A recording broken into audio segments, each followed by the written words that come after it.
유럽 성지 순례 중에요. 교회를 방문하면 두 가지 때문에 놀란다고 하는데요. 첫 번째는 그 교회 예배당의 크기와 화려함 때문에 사람들이 입을 벌리면서 감탄을 한다고 합니다. 근데 또 한 가지 놀라는 것은 그 화려한 예배당에 예배드리는 인원이 겨우 10여 명밖에 안 된다는 사실 때문에 사람들이 놀란다고 합니다. 그 대표적인 예가 이탈리아 피렌체에 있는 두오모 성당인데요. 이 14세기에 100여 년 동안 지어졌던 이 두오모 성당은요, 그 크기가 축구장 4배 크기로 거대한 동과 또 대리석으로 지어진 아주 화려한 예배당으로서 보는 사람들이 그 앞에 서면 감탄이 나온다고 합니다. 그런데 막상 주일에 그곳에서 예배드리는 성도는요, 연세가 드신 어르신들 한 10여 명밖에 안 되고, 그분들은 평소에 그 교회를 관리하면서 입장권을 판매한다는 얘기를 듣게 됩니다. 근데 이는 이탈리아뿐만 아니라 지금 다른 유럽 교회에서도 나타나는 현상으로서요, 그 예배당을 유지할 수가 없어서 서커스 훈련원이나 또 아니면 스케이트보드 타는 것, 카페로 되어 있다고 합니다. 지금 보시는 사진이 다른 것이 아니라 과거에 하나님을 예배드렸던 예배당이 저렇게 사용되고 있다고 합니다.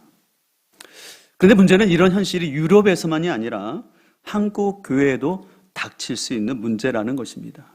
이미 한국 교회 안에서도 예배당이 경매로 넘어가고 그 경매 나온 예배당을 이단들이 사용하고 있는 현실들이 있습니다.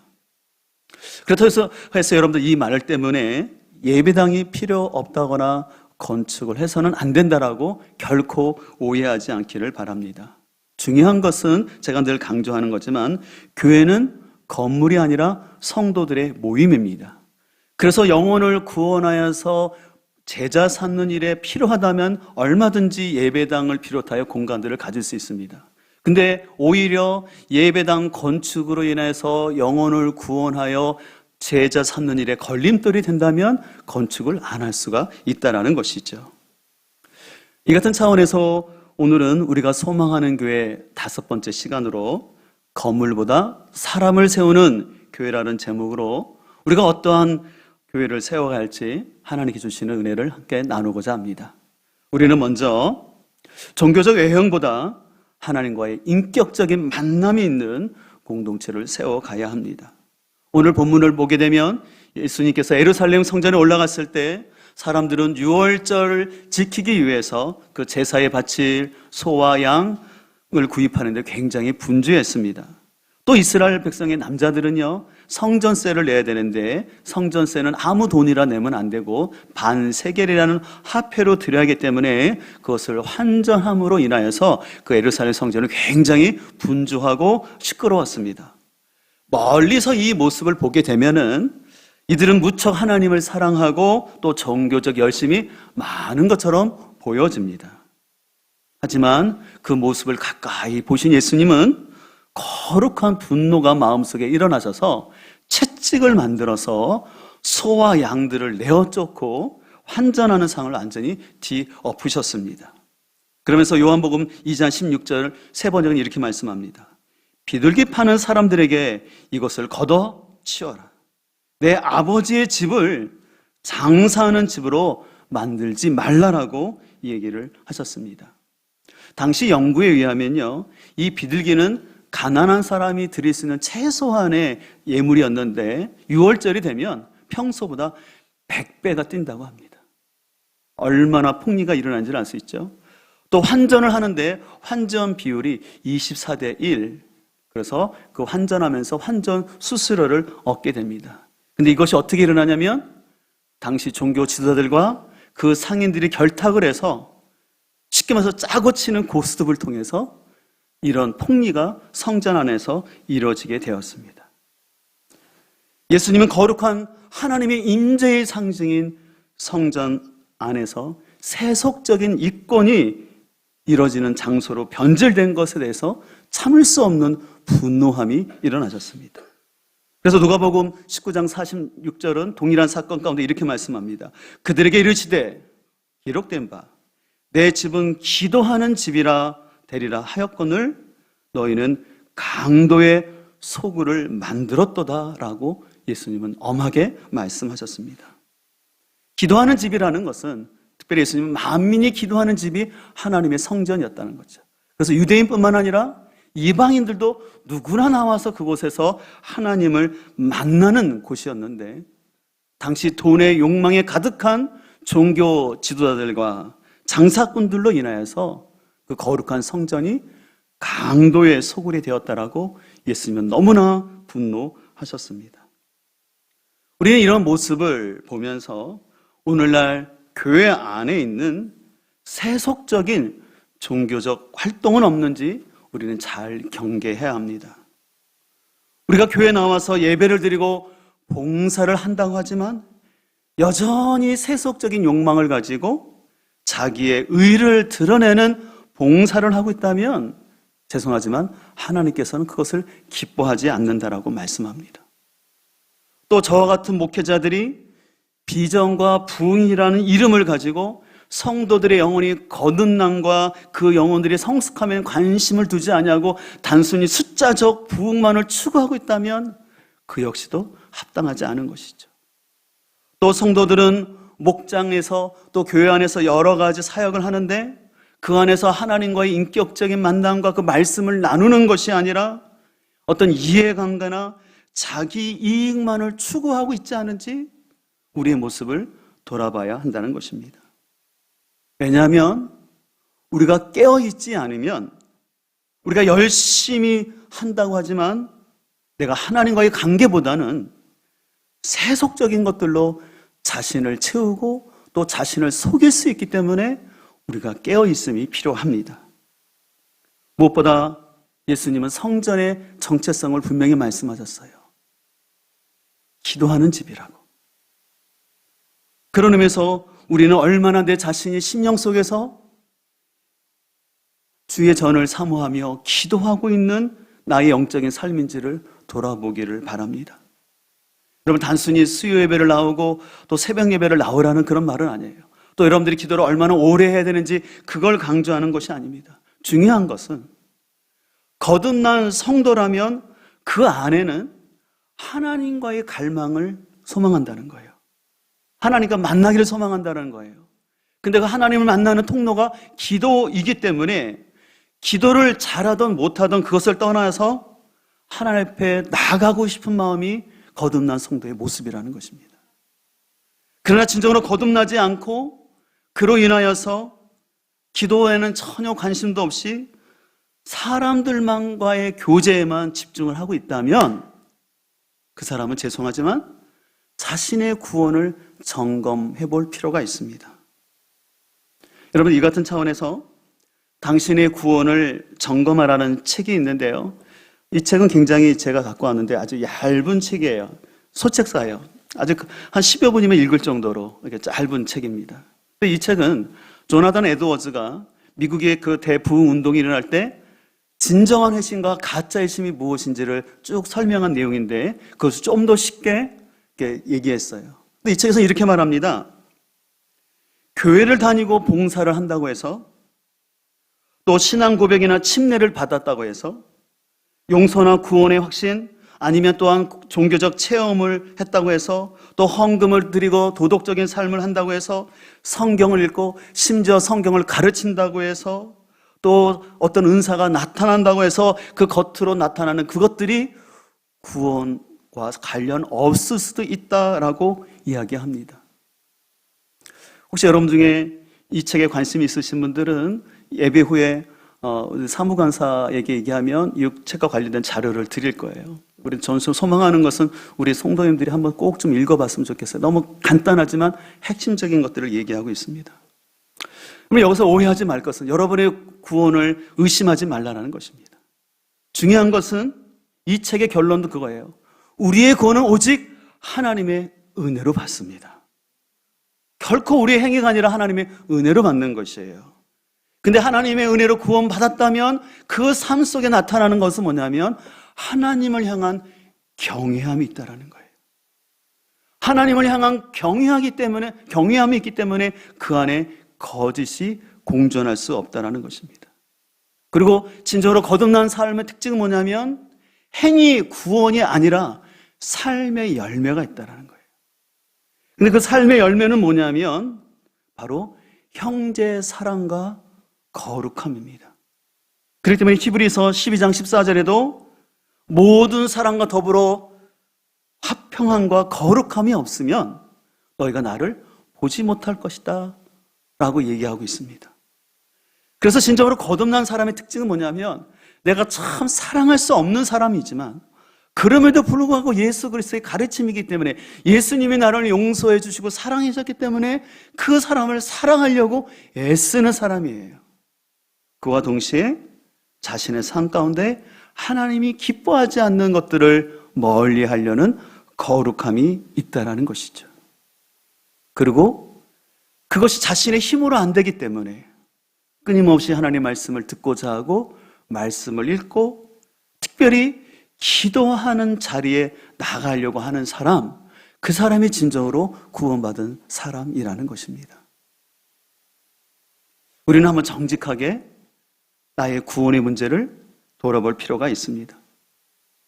저는 목회자로서 특별히 요즘 시대에 필요한 것은 성도들에게 말씀을 잘 가르치는 것도 참 필요하지만 저는 진짜 우리 성도들에게 기도하는 법을 좀 같이 좀 나누고 싶어요.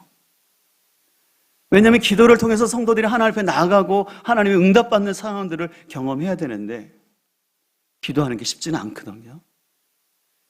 성경 읽는 것은요, 어느 정도 좀 지혜가 있으면 성경 읽고 큐티도 할 수 있어요.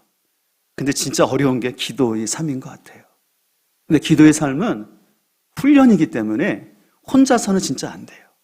그렇기 때문에 자꾸 기도하는 자리에 나와야 되는 것이죠. 그래서 저는 우리 공동체가 서로의 믿음을 세워주고 하나님의 은혜의 통로인 이 기도하는 것들 소중히 여기고 함께 기도할 수 있는 그룹들이 우리 안에 잘 이루어지기를 소망합니다. 기도를 어떤 이벤트나 어떤 행사로 하는 것이 아니라 진정으로 기도의 은혜를 체험한 그 사람들로 인하여서 한 사람, 두 사람, 세 사람이 모여서 그 기도의 불꽃들이 일어나고 또 그것이 자연스럽게 다른 그룹 안에서도 이 기도의 교제들이 일어날 수 있기를 간절히 소망합니다. 우리는 다시 한번 우리가 교회에서 어떻게 생활하고 있는지 우리 자신을 돌아보면서 교회가 과연 하나님의 집, 기도의 집의 역할을 감당하고 있는지 또 나 역시 구원받은 성도로서 하나님 앞에 기도하고 하나님 앞에 나가고 있는지 아니면 그저 종교적 활동과 성도들과의 만남에만 집착하면서 그렇게 세속적인 삶을 살고 있지 않은지 우리 자신을 잘 돌아볼 수 있기를 소망합니다. 두 번째로 우리는 예수님을 따르는 무리가 아니라 예수님을 믿는 제자를 세워야 합니다. 이제 예수님께서는 19절에서 하나님과 인격적인 만남이 없는 세속적인 탐욕과 종교적 열심만 가득한 성전을 헐라라고 말씀하십니다. 이 말을 들은 유대인들은 깜짝 놀라서 20절에 이렇게 말합니다. 이 성전은 46년 동안의 지역권을 내가 3일 동안에 일으키겠느냐 하더라. 그러나 예수는 성전된 자기 육체를 가르쳐 말씀하신 것이라고 얘기합니다. 여기서 예수님이 헐라고 말씀하시는 성전은 우리가 흔히 아는 솔로몬 성전이 아닙니다. 이스라엘 백성들이 포로기에서 돌아와서 스룹바벨을 통해서 지었던 성전이었는데 이것을 이방 출신의 헤롯 대왕이 유대인들의 환심을 사기 위해서 증축하고 있는 성전이었습니다. 근데 예수님은 그 성전을 헐라라고 말씀하셨어요. 이 성전을 헐라는 예수님 말씀은 그 당시 사람들에게 너무나 충격적이었습니다. 왜냐하면 성전은 이스라엘 신앙의 핵심이요 모든 백성을 하나로 묶는 구심점과 같은 곳이었습니다. 그런데 왜 예수님은 이 성전을 헐라고 하셨을까요? 여러분 설명을 잘 들으셔야 되는데 왜냐하면 성전의 기능은 속죄 제물을 통해서 죄가 용서받고 하나님께 나아가는 곳이 성전입니다. 그런데 이제 성전보다 크신 예수님이 오셨고 예수님은 율법의 완성으로서 완전한 속죄를 이루셨기 때문에 더 이상 이 땅에 눈에 보이는 성전의 기능은 필요가 없게 되었습니다. 자, 그래서 히브리서 9장 11절은 이렇게 말씀합니다. 그러나 그리스도께서는 이미 일어난 좋은 일을 주관하시는 대장으로 오셔서 손으로 만들지 않는 장막, 다시 말하면 이 피조물에 속하지 않은 더 크고 더 완전한 장막을 통과하여 단 한 번의 지성소에 들어가셨습니다. 그는 염소나 송아지의 피로서가 아니라 자기의 피로서 우리에게 영원한 구원을 이루셨습니다. 히브리서 저자는 말합니다. 예수님은 더 이상 동물의 피가 아니라 자신의 십자가의 죽음을 통해서 완벽한 구원을 이루셨기 때문에 더 이상 우리에게 성전 안에서의 동물의 희생자는 필요 없다라고 말합니다. 이로 말미암아 이제 신약 성경에서는 더 이상 건물이 성전이 아니라 우리 자신이 성전이 되었다라는 놀라운 선언을 합니다. 그 대표적인 말씀이 고린도서 3장 16절이죠. 너무 중요한 말씀이니까 우리 같이 자막을 보고 함께 읽겠습니다. 너희가 하나님의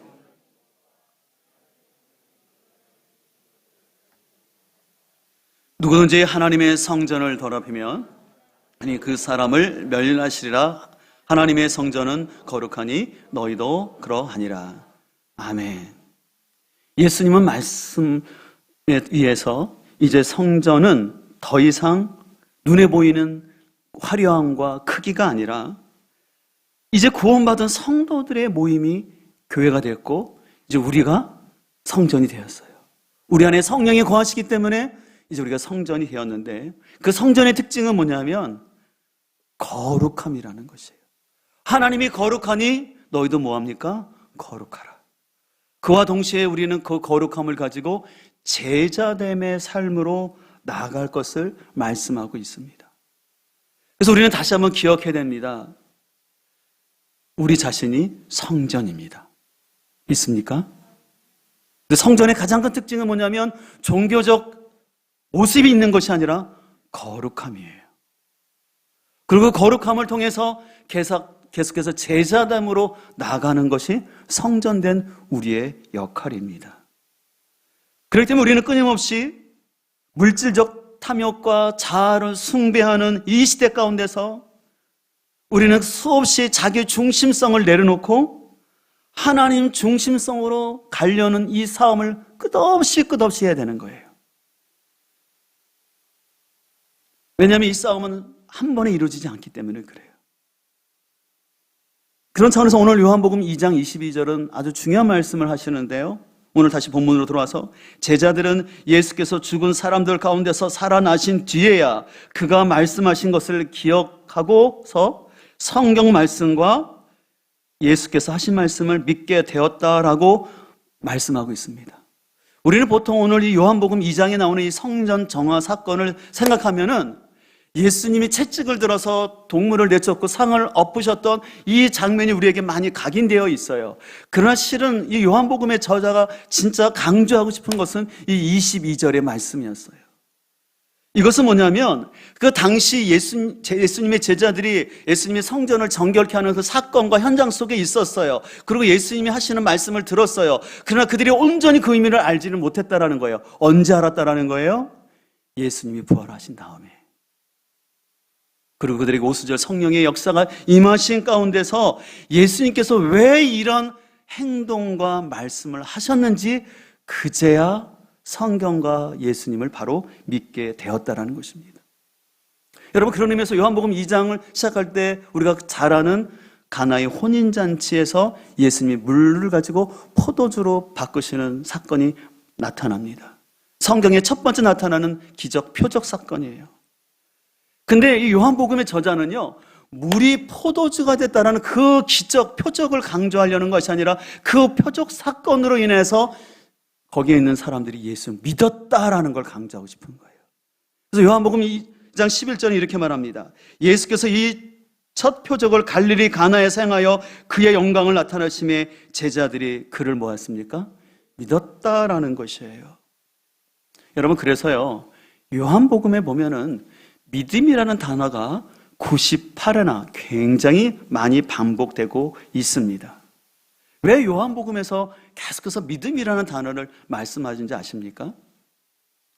우리는 흔히 믿음이라는 것을 생각할 때 어떤 사상을 내가 믿거나 내가 입술로 고백하는 것, 그것을 믿음이라고 생각하는데, 진정한 믿음은 예수 그리스도께서 십자가에 죽으시고 부활하신 그 의미와 그 가르침을 자기 삶 속에서 실천해 나가는 능동적인 그리고 삶의 열매로 나타나는 믿음입니다. 특별히 요한복음에 나타나는 제자들의 모습을 보게 되면요, 그들은 수많은 표적과 가르침을 받았지만 그 한순간에 믿음이 이루어진 것이 아니라 그들은 끊임없이 예수의 말씀을 들어 했고, 궁극적으로는 예수님의 십자가의 죽음 앞에서는 실패했지만 예수님이 부활하신 사건과 그들에게 성령이 임하고 나서야 참된 믿음을 가질 수 있게 됐다는 것이에요. 이것을 통해서 우리가 깨닫는 것은, 여러분들, 우리가 온전한 믿음으로 세워진다는 것은 결코 쉬운 일이 아니라, 그렇기 때문에 우리는 외형적인 모습 속에서, 종교적인 모습 속에 자신을 꾸미는 것이 아니라 끊임없이 예수님의 참된 제자가 되기 위해서 우리 스스로, 우리 공동체가 함께 노력하며 나가야 한다는 것이에요. 그래서 여러분, 요한복음에 나오는 제자들, 특별히 또 누가복음에 나오는 제자들은요, 아주 실패하는 모습을 많이 보여줘요. 근데 복음서에서 나타나는 제자들의 실패는요, 단순히 그들의 실패로만 끝나는 것이 아니라 그들은 자신들의 실패와 넘어짐을 통해서 그들이 바라봐야 될 것은 예수 그리스도의 십자가이고 부활이라는 것을 나중에 알게 되었어요. 우리도 신앙생활 가운데 때때로 넘어지고 실패하고 쓰러지는 순간이 있습니다. 실수할 수 있습니다. 그때 중요한 것은 그 넘어진 자리에서 다시 한번 우리가 바라봐야 될 것은 나의 옛자의 연약한 것, 죄성을 보고 십자가를 바라보는 줄 믿습니다. 우리 자녀들도 마찬가지예요. 우리 자녀들도 인생을 살다 보면 실수할 수 있고 넘어질 수 있습니다. 근데 우리는 그것을 가지고 그 아이들을 책망할 것이 아니라 우리 아이들이 넘어지고 쓰러진 그 자리에서 우리 주님을 바라볼 수 있도록 우리 부모님들이 믿음의 해석을 해줘야 할 줄 믿습니다. 그래서 우리는 내가 넘어진 자리, 내가 쓰러진 자리에서 예수 그리스도가 누구신지를 다시 한번 깨닫고 우리의 믿음이 더 새로워지는 것입니다. 그래서 내 믿음이 한 겹 한 겹 더 새로워지고 든든해져야 되는 것이죠.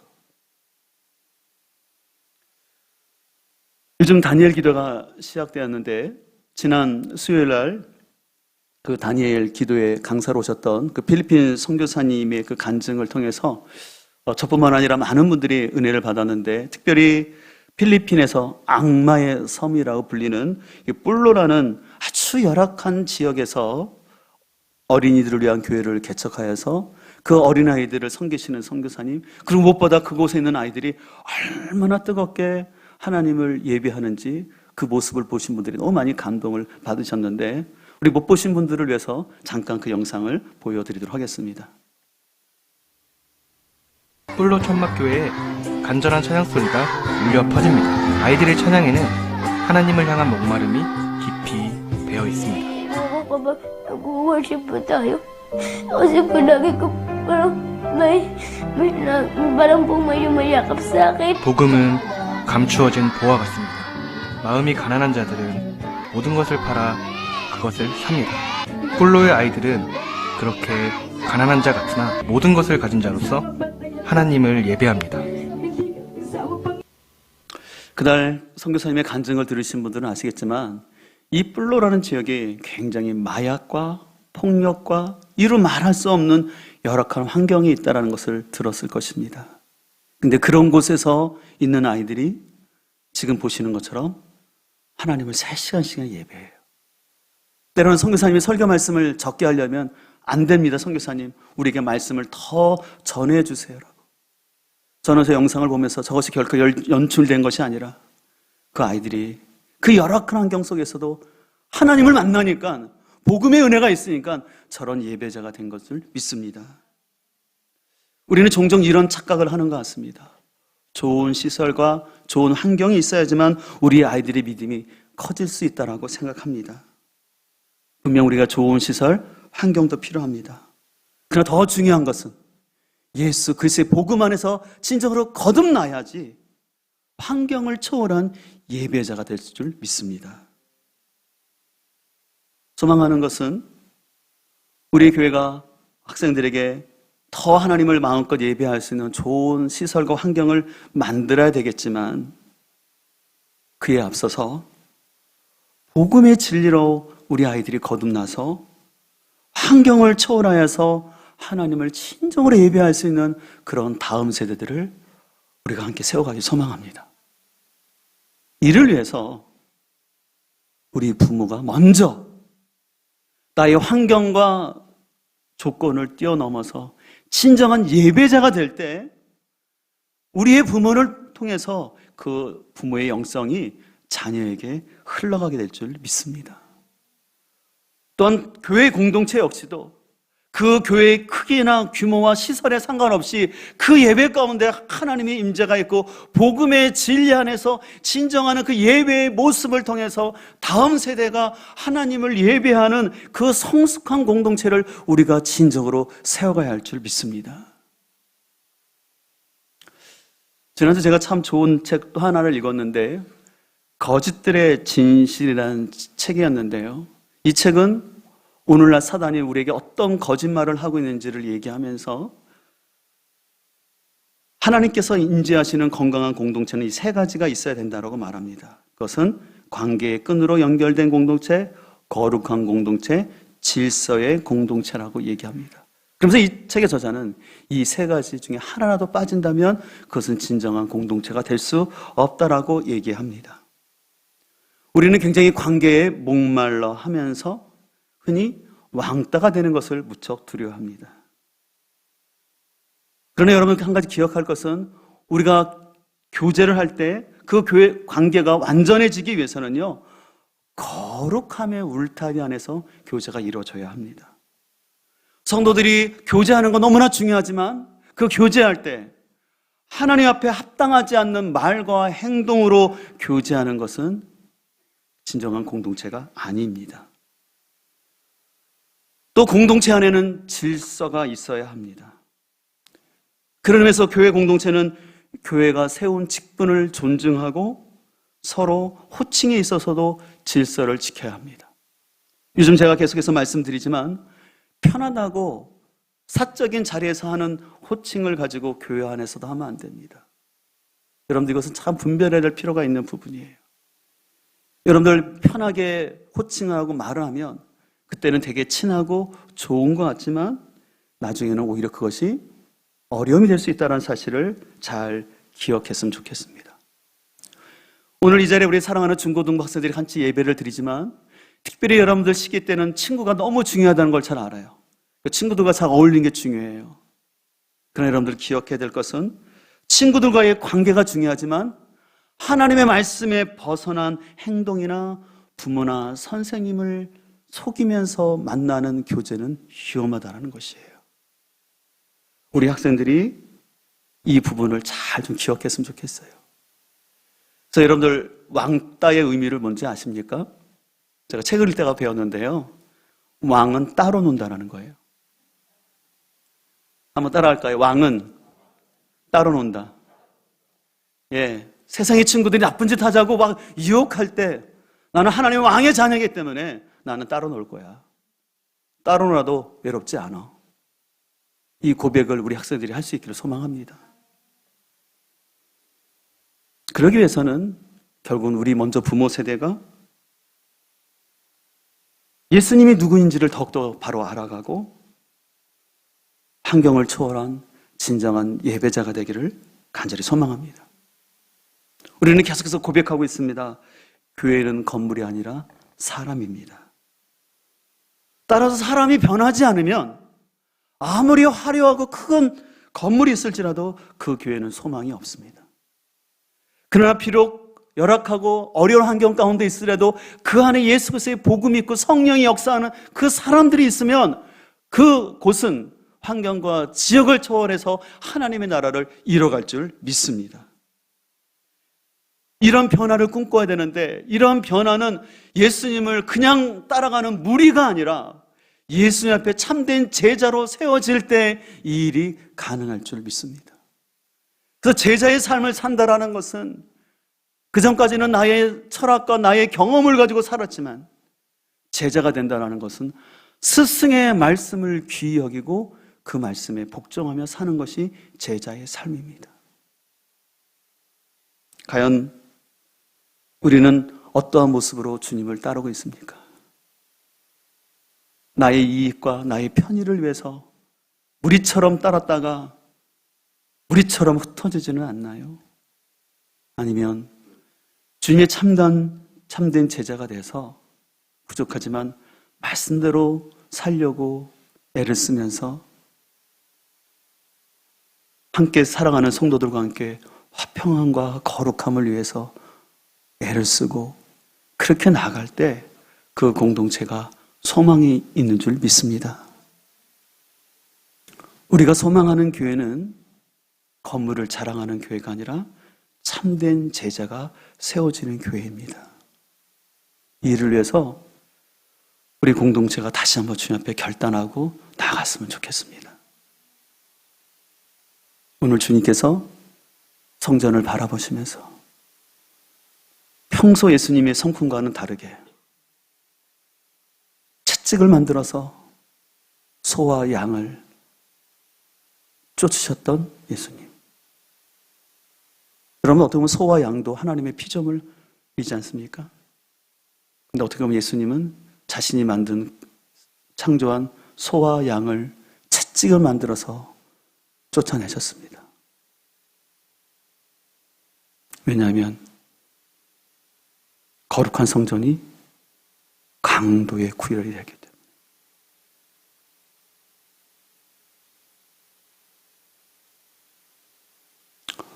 오늘 우리의 심령은 어떻습니까?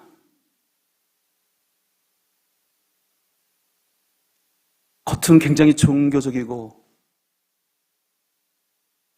열심히 신앙생활하는 것 같지만 내 안에 강도의 도율이 되었다면 오늘 그 마음을 주님께 우리가 내려놓고 우리 마음이 새로워질 때 거기서 회복의 역사가 일어나게 될 줄 믿습니다.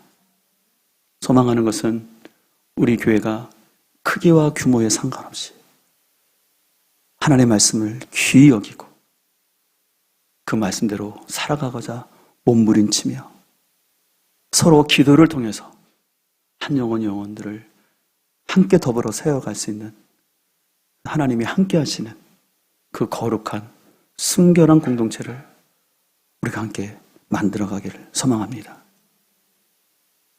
예수 그리스도의 이름으로 선포하는 것은 우리 안에 더럽고 추한 것들은 나사렛 예수 이름으로 떠나갈 지어며 오직 성령의 역사가 진리의 말씀만이 역사하는 그 거룩한 공동체 되기를 주의 이름으로 선포합니다.